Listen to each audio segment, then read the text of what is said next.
5 seconds. Start. Mr. Vice Chairman, sir, I am indeed grateful to the House for their constructive, cooperative, and creative approach, and particularly for lifting the whole debate without in any way bringing in party politics in so far as the export-import aspect of the Commerce Ministry is concerned. It has been treated to be very much vital for the national economy, and naturally I do treat the various suggestions that have been put forward, including the criticisms, as a healthy sign. I have no doubt that these suggestions will help me in further improving the working of my ministry. Sir, certain issues have been made out by the honorable speakers, and particularly these questions have been put to me. What is the exact strategy of the government? How does the government look at the whole commerce ministry, at the export trade and the import trade? It is in this context that I felt that I should spell out the policies in a very precise form, and the House will please bear with me if I read to that extent a part of my speech, and afterwards I shall take up the suggestions from the honorable members. Sir, Ministry of Commerce has a very important role to play in the economy of the country.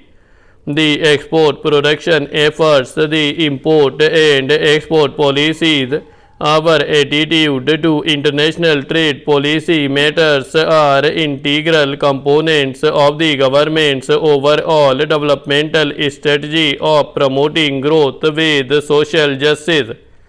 It goes without saying, to perform its task effectively, the Ministry of Commerce and the organizations and agencies under it, as also its representatives abroad from a well-known group manned by honest, sincere and dedicated persons.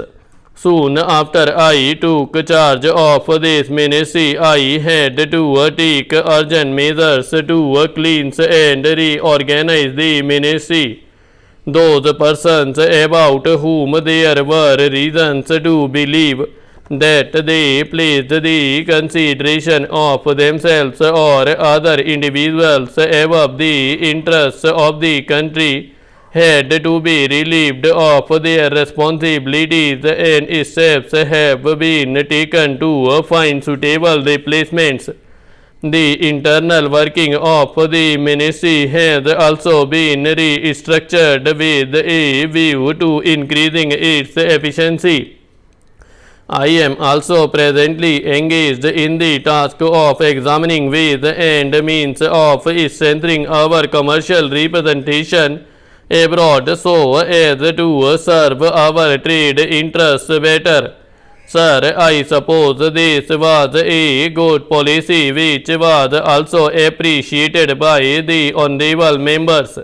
Sir, let me take this opportunity to outline the basic thrust of our policies, which derive their logic from the government's commitment to achieve full employment of our precious human resources as rapidly as possible, and to accelerate our progress in the path towards economic self-reliance.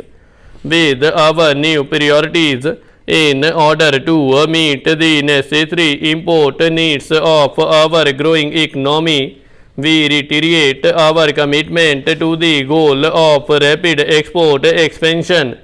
As honorable members are aware, for the current year, Our export target is placed at rupees 5,700 crores, amounting to a growth rate of our export as high as 12 to 13%.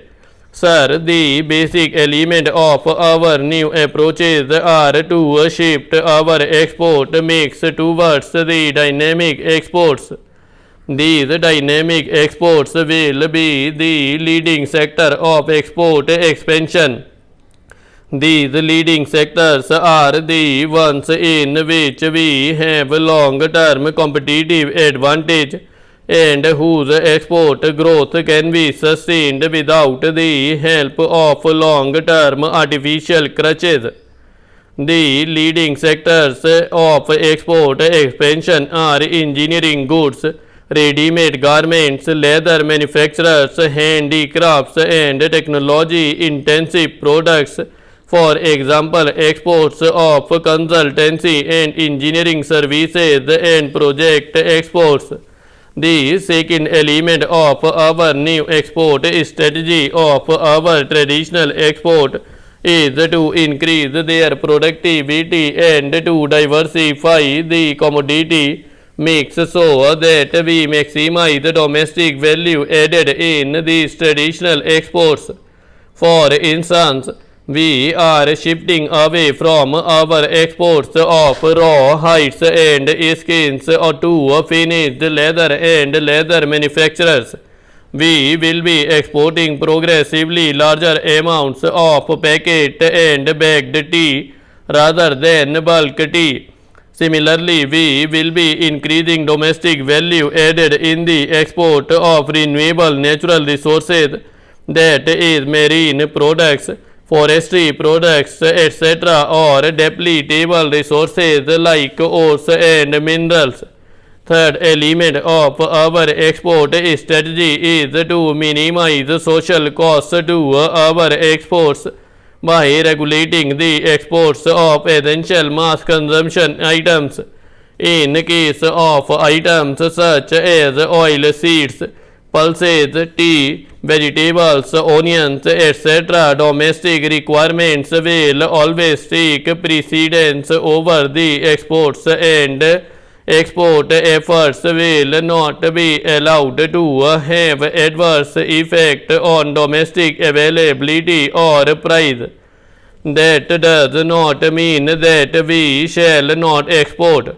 Here the question is one of safeguarding the interests of the producers and also of the consumers, and ultimately it is a question of safeguarding the interests of our country. However, I must underline that in many items we may have to restrain domestic consumption to fulfill our export commitments. Such a sacrifice, if at all it can be called as sacrifice, should not be looked upon with any undue concern.